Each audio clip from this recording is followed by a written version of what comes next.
దాడికి మూల కారణాలైన దేశాలు ఏవైతే ఉన్నాయో, ఈ ఉగ్రవాదులను ప్రోత్సహిస్తున్న దేశాలు ఏవైతే ఉన్నాయో ఆ దేశాల మీద తీవ్రమైన ఒత్తిడి తీసుకురావాలి.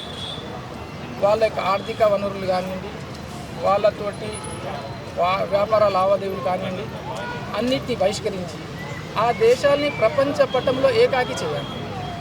అప్పుడే ఇటువంటి దాడులు ఆగుతాయని మా యొక్క నమ్మకం.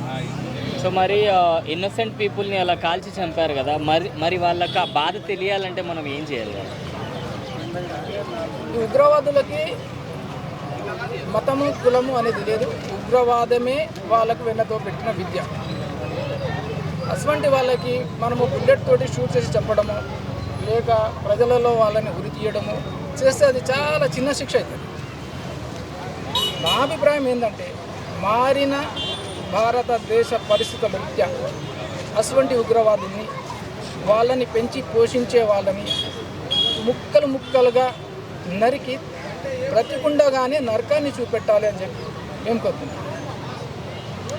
ఇంకొక విషయం, భారతదేశ ప్రధానికి ప్రపంచ దేశాలన్నీ మద్దతు పలుకుతున్నాయి. భారతదేశం యొక్క అన్ని పార్టీలు, ప్రతిపక్ష పార్టీలు కానీ ఏ పార్టీలు కానివ్వండి, అన్నీ వాళ్ళకి మద్దతు పలుకుతున్నాయి. వారు ప్రధాని గారు ఎటువంటి చర్యలు తీసుకున్నా పూర్తిగా సహకరిస్తామని మన రాహుల్ గాంధీ గారు కూడా చెప్పడం జరిగింది. అందువలన ప్రధాని గారు అటు ఇటు ఆలోచించకుండా కఠిన నిర్ణయాలు తీసుకుంటే మంచిదని మా అభిప్రాయం.